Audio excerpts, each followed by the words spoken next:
spotlight you. Okay, all right. Hello and welcome. Thank you for logging on and attending this afternoon's concert. My name is Matt Schumann. I am on the programming team here at Cary Library. Before we begin, just a few notes. Please let me know if there are any technical issues that I can try to resolve. You can send those to me in the chat. You can also send any questions or comments in the chat for Jay. And this program is made possible by the generous donors to the Cary Library Foundation. I'd like to now introduce Jay Michaels. Jay performs as a solo artist and with the duo, the Harper and The Minstrel. He's been performing Celtic and early music since 1989 at many venues across the country, including Renaissance, medieval and Celtic festivals, school library programs, concert halls, and senior facilities. His music has been used in several television programs and 2 independent films. We are excited to have him here today, so please welcome Jay. Excellent. Thank you so much. Thank you. I'm so happy to be here. It's been an interesting time for all of us. We musicians have been having a challenging time learning new technical skills and presenting our concerts in different ways. This morning I took a little walk and ran across a statue in my yard, and I took a photo of it, and it looked sad but hopeful. The statue had a woman and she had baby birds in a nest, and there was this feeling of hope, but also a bit of despair, happy, sad, the contrast. So I thought today we would play some sad music and some happy music, and just share a bunch of different instruments. I have a few different instruments with me today, 3 harps. I'm starting with my largest. Some people say that's a small harp compared to the concert harps it is, but it's my largest, a 30-string harp. And I'm going to begin with a Renaissance tune from England. This is a tune that was very popular in the colder months, which are coming. It's called To Drive the Cold Winter Away.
This next piece is from Ireland. It's one of my favorite old Irish pieces to play.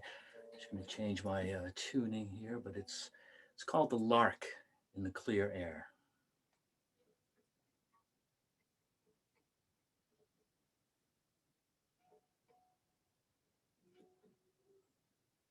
If you're wondering what I'm doing here, I'm texting.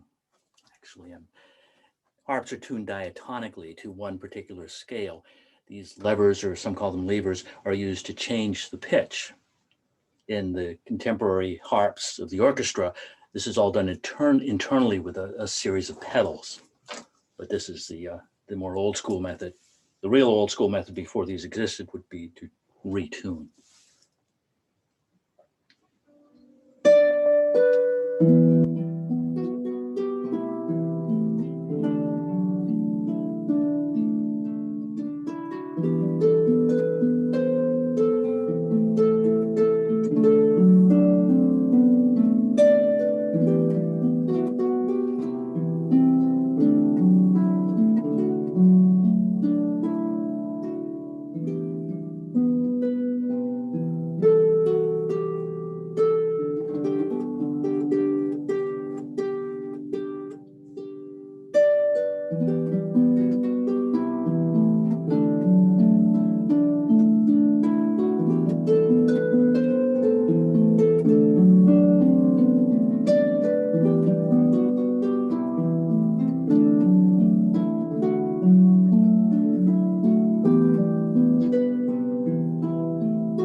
Well, I mentioned I have a few instruments, 3 harps. That was the first. This is the second. This is very small, only 19 strings. This harp was built in the early 70s by Ansel Westover. He used the Gothic harp as kind of his model. The Gothic harps were in the late medieval into Renaissance times. They were smaller harps like this and had this kind of Gothic point on them, inspired by Gothic cathedrals, some say. And those harps of that particular time, for the most part, strung with gut strings, cattle gut, sheep gut, lamb gut. And in Ireland, they were stringing the traditional Irish harps with a wire, off bronze wire or what. But this particular harp, although the Gothic inspiration, using the wire strings. So we have a bit of a hybrid kind of a sound here, which I really enjoy.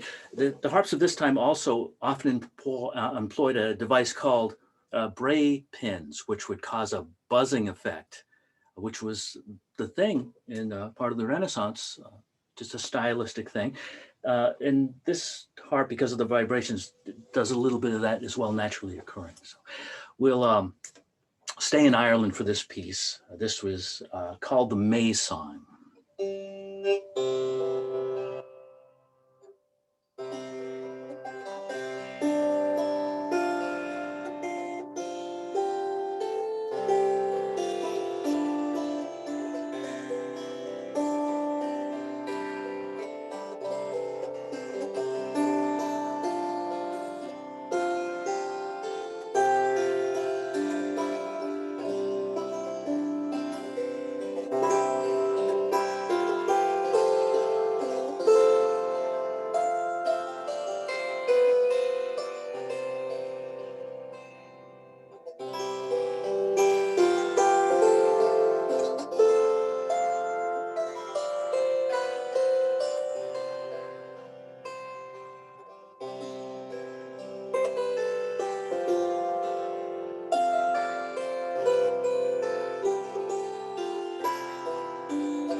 Next, a little bit of Beethoven. We'll move ahead a little bit in time.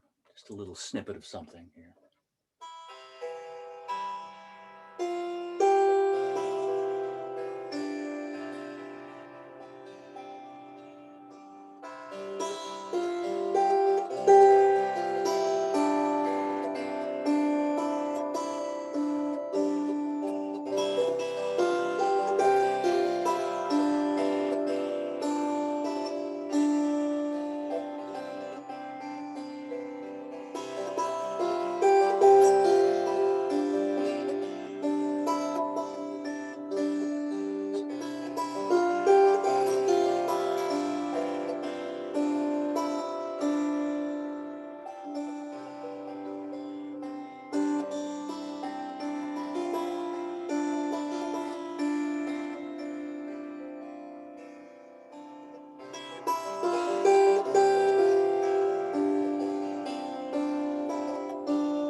Next, we'll travel back to medieval times.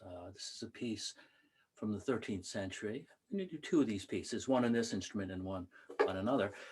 This is a piece, part of a large collection known as the Cantigas de Santa Maria. They were songs collected in 13th century Spain by King Alfonso the Wise.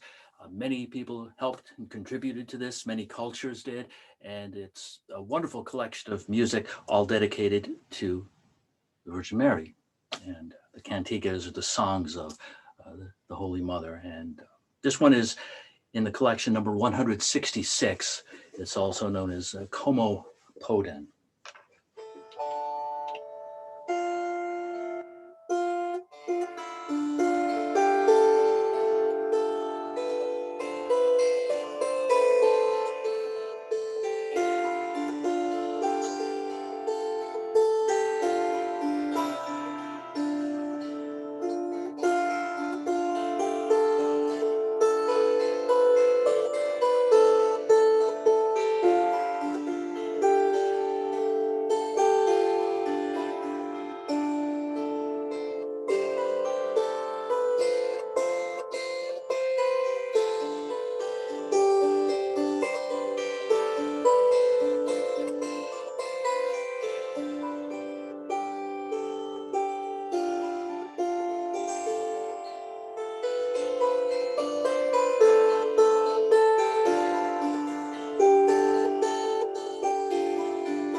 Next, the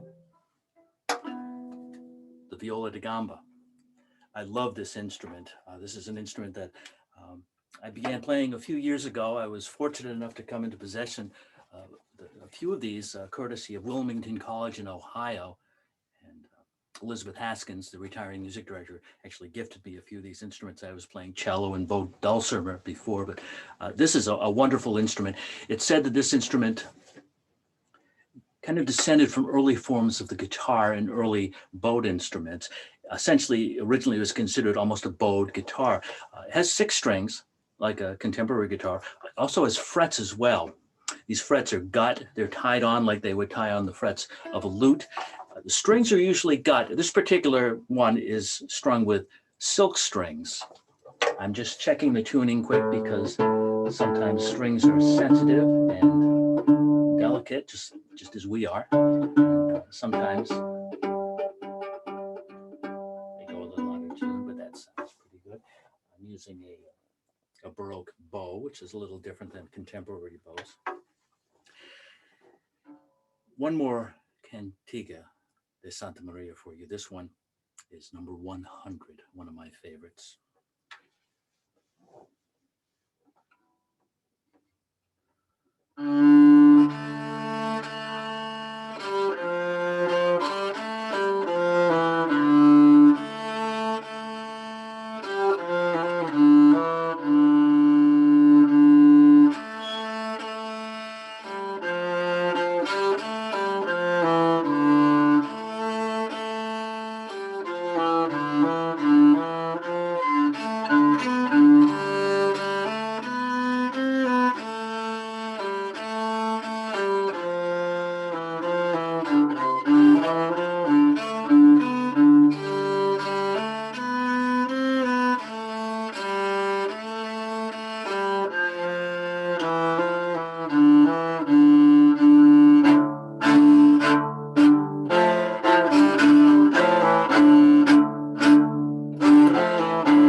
If I didn't mention it already, this is the tenor Viola da Gamba. There's several different sizes. There's a bass, which is larger. There's the treble, about the size of a viola. There's the partisu, which is very small. There's also an alto, but very fond of the range and the tone or quality of this particular instrument. Let's do another Renaissance piece. This one from John Dowland, a very influential English composer. During the time of Queen Elizabeth, he played the lute, was an immensely talented lute player and a great talent, a talented songwriter. Many of his songs were very sad and mournful, but beautiful. And this particular piece has 2 different ways to do it. Sung vocally, it's known as Can She Excuse My Wrongs? But when played instrumentally, it's known as the Earl of Essex Galliard.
This year, many harp players around the world have been celebrating 350 years since the birth of the great Irish harp player, Lark Carolyn, and I will play a piece of his on the harp coming up, but I really love the way his music sounds on the Viola Da Gamba, so I'm going to do a little set of a few Lark Carolyn tunes from Ireland on the tenor Viola Da Gamba. Lord Galway's Lamentation, a bit of Bridget Crew's Third Air, and a bit of Fanny Power.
The tenor Viola Da Gamba, music of Lark Carolyn.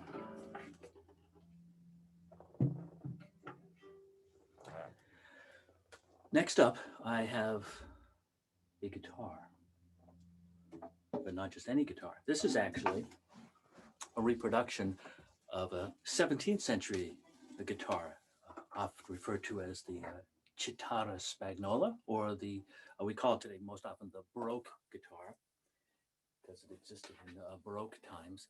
It's a similar in look to a contemporary guitar, a bit smaller, courses of strings. It's tuned similar with a E here, a single E, a pair of B strings, a pair of Gs, a pair of Ds in octaves, and a pair of As, which can be in octaves or not. These are in octaves. Gut frets. And the strings I'm actually using are a synthetic called Nile gut, which produces the feel and a pretty close approximation to the sound of gut, but a bit more stability and tuning, which is a nice thing. So I have a few pieces for you to feature this instrument. The first one written about around 1602, I believe. Caesar Negri, and this is Bianco Fiore, which means the white flower.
This particular instrument existed in the time of Bach, so I thought I would play a piece from Bach. Many people find the music of Bach, whether you're playing it or listening to it, especially comforting. And during this time, especially so. This particular piece, I've been reading about this, that it was based on a piece written a little bit earlier by a German pastor, I believe, a priest that was writing this music to comfort the congregation, possibly even after a plague, I think. We know it today as Sleepers Awake. Beautiful music from Bach played upon the Baroque guitar.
This next piece is from Vivaldi.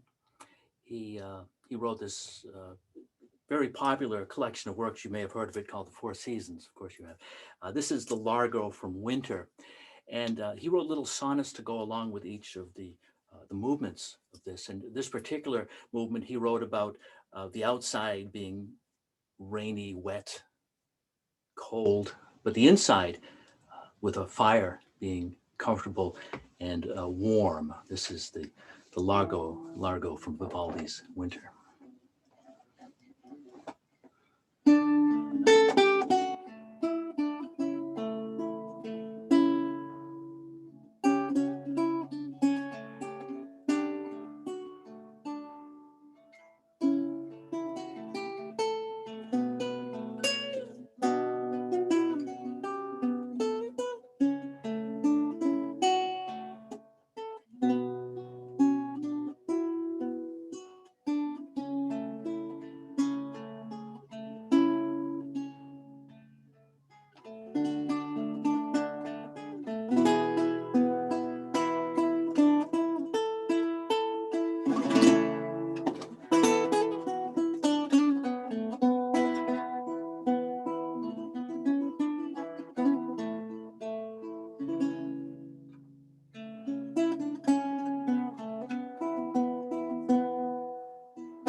Let's go from Italy and Vivaldi and a song of winter to an English song of the spring and the sunshine and hope.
have another harp.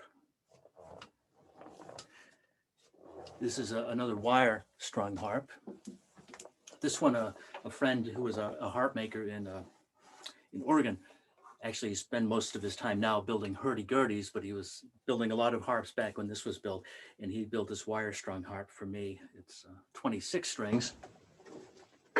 And I like to do a nice Irish piece that I love, a very beautiful song. It's called Down by the Sally Gardens.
I mentioned earlier Turlough O'Carolan of Ireland, 350 years ago, born in Ireland, and this year, and he played a wire-strung harp. That's how they were in Ireland then. And this is one of his songs that I love. It's not the first one I learned, but it's said to be the first that he wrote, inspired by a story he heard of an ancient battle among two groups of fairies, the fairies of the wee hill and the fairies of the big hill.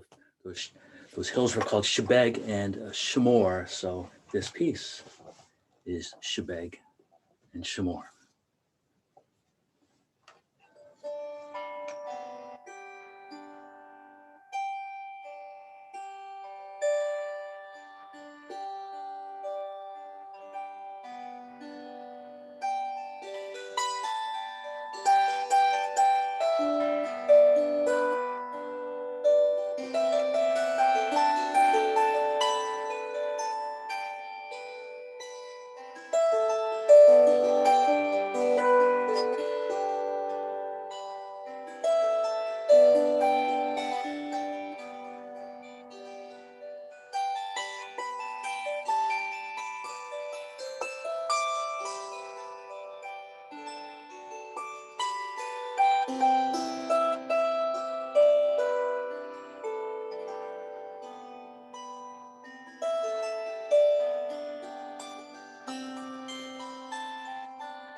like to stay in Ireland for this next tune, a beautiful old love song.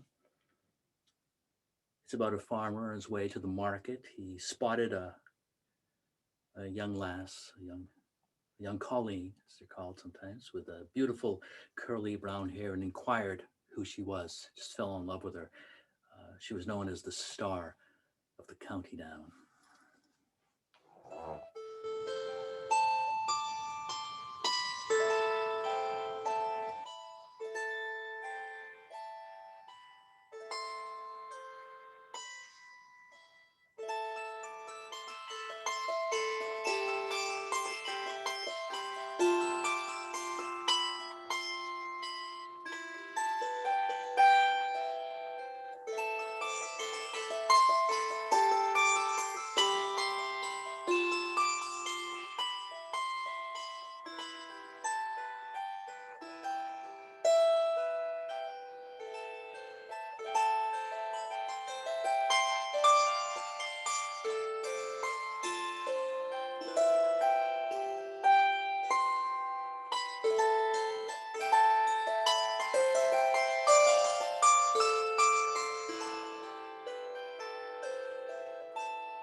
Hope you've been enjoying the concert.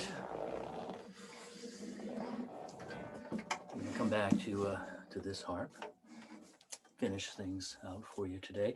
I'm Jay Michaels again, and the Harper and The Minstrel.com is where you can find out more about me and my music. My wife Abby and I perform together, and I'm also hosting a podcast called Opening the Harp Chakra, the podcast featuring harp music from many parts of the world and talking to the harpers and the harpists and playing their music. So you can check that out sometime if you'd like to, the podcast Opening the Harp Chakra.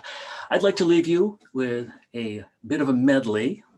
This is like fusion cooking, kind of. You take some different ingredients from different lands and different eras and mix them together and see what happens. Today on the menu, we're trying out a mixture of the music of Bach and the Beatles.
thank you very much for being here today. Thanks for allowing me to share my music with you. Thank you for sharing your kind company with me. I really do appreciate it.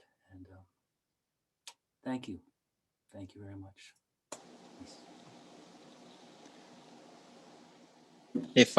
Thank you so much, Jay. That was incredible. And you have such a diverse array of lovely. Oh, sorry, you can hear me. I forgot. No, I could hear you. I could hear you. I could hear you. Okay. Yes. Thank you again. The instruments are just incredible and beautiful, and everything you played was wonderful.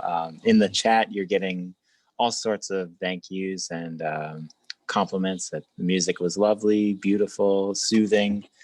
If anybody has any questions or comments, feel free to submit them. We can wait a moment if Sure. Yeah, be happy to answer any questions if I can. If not, I will. I'll say I don't know. But yeah.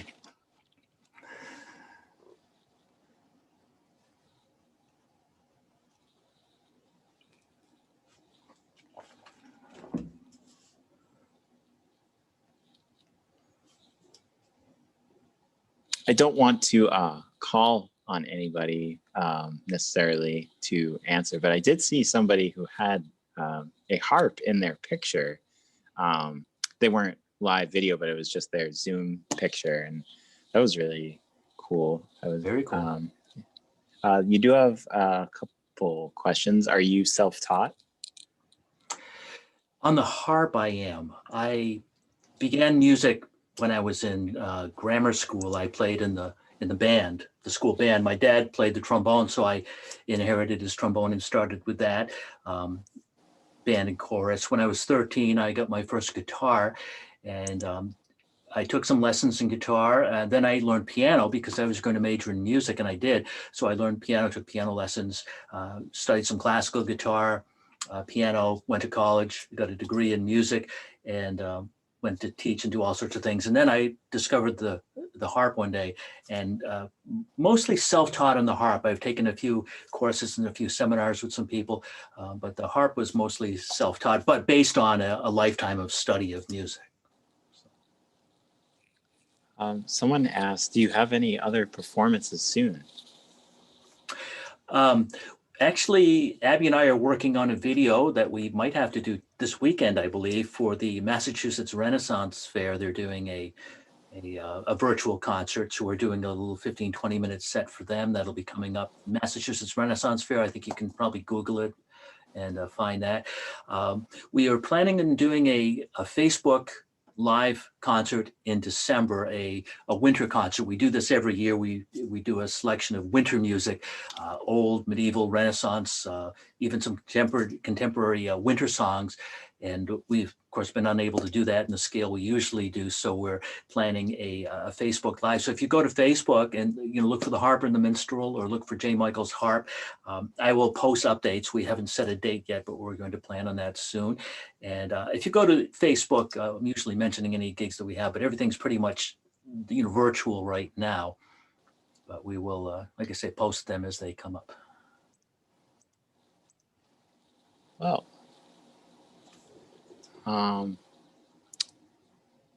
if there are no other questions, thank you so much, Jay. That was really a treat, and thank you everyone for attending as well. Well, thank you. It was my pleasure. Yes, and thank you all for attending too as well. Really appreciate it. Thank you. This will be recorded and put on our YouTube page, so if you do want to watch it again later, you'll be able to. But thank you again, everyone. Excellent, excellent. Thank you so much. And do you want to just stay for a moment to do a quick recap when everyone's gone? Sure. Okay.